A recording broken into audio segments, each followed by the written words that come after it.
Take a day off every once in a while. I wanted to talk about Antonio Gates. And I'm going to play some highlights in the background of Antonio Gates because the guy should be a first ballot Hall of Famer, and it's not even close.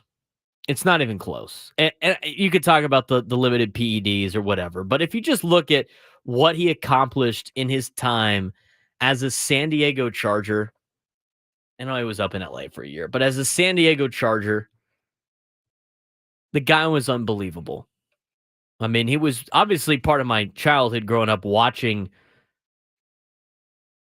Chargers football as a San Diego Charger fan. Again, no longer a fan because they moved to Los Angeles. But it was really cool to watch him play and how he elevated the tight end position and really picked up where Tony Gonzalez let off. Tony Gonzalez really changed the game for the tight end position in the National Football League. And Antonio Gates carried the torch. I mean, there's been some great tight ends in the history of the National Football League that are in the Hall of Fame. Tony Gonzalez, Shannon Sharp, Kellen Winslow, Ozzie Newsome, Mike Ditka. But a lot of those guys fail in comparison to a guy like Antonio Gates. If you go on Pro Football Reference, Antonio Gates has the fourth highest Hall of Fame number. Tony Gonzalez is number one, and then Rob Gronkowski, who just recently retired, is not eligible for the Hall of Fame yet, is number two, followed by Travis Kelce and Antonio Gates. The guy should be a first ballot Hall of Famer. And I know he didn't win a Super Bowl, but you know who else didn't win a Super Bowl? Tony Gonzalez. Guy never won a Super Bowl. If you start breaking down his stats and you start looking at how it compares, he's top five in almost every statistical category for a tight end. Receptions, he's third all time at 955. Gonzalez has the number one spot, then Jason Witten, then it's Antonio Gates. If you look at yards, it's Tony Gonzalez, Jason Witten, Antonio Gates. If you look at touchdowns, Antonio Gates has the most touchdowns in the National Football League all time for tight ends at 116 touchdowns. He's even got one of the longest touchdowns, 72 yards. No, not really. I mean, there's a lot of longer ones, but he's top five in almost every statistical category. He's fourth all time in games played in the NFL. He missed a significant amount of time with his turf toe that he had. But the fact that he's not a first ballot Hall of Famer is so ridiculous to me. It is such a joke. This is why I'm anti-Hall of Fame. I'm anti-Hall of Fame all the time because of things like this.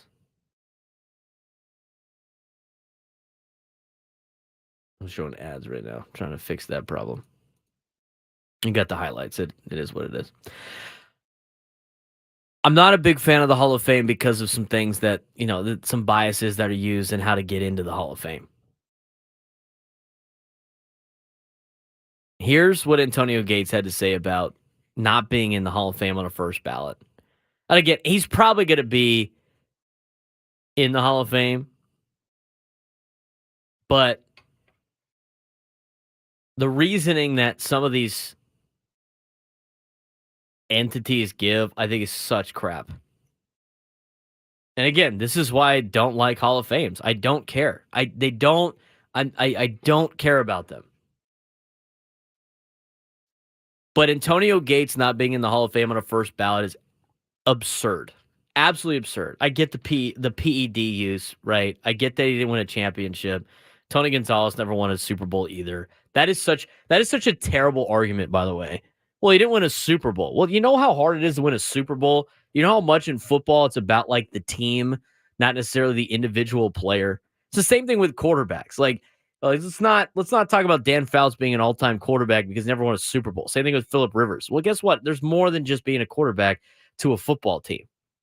It takes a lot to win a Super Bowl. It takes a lot to win a championship. There's a lot of things that have to go right for teams to be able to do it. And some teams have been fortunate enough to go on runs where they can win multiple in a year or multiple during a dynasty type run. But here's what Antonio Gates had to say about not being a first ballot Hall of Famer. I feel like I let the people who went through the journey with me down, like your family, the people who understands what's beneath the surface, all the work you put in, the coaching staffs, the players you played with. They're like, "What?" So I think that's one of those things where you're like, "Man, in due time, we'll get there, man." Did a great job in really shaping what the tight end position is. Again, picking up what Tony Gonzalez did and then carrying it and creating what the tight ends are today. Creating that opportunity for guys like Travis Kelce and Rob Gronkowski, George Kittle. I mean, you start going down the list of all these tight ends that could do both things. I mean, Antonio Gates was not just a reception tight end. The guy could block in the run game.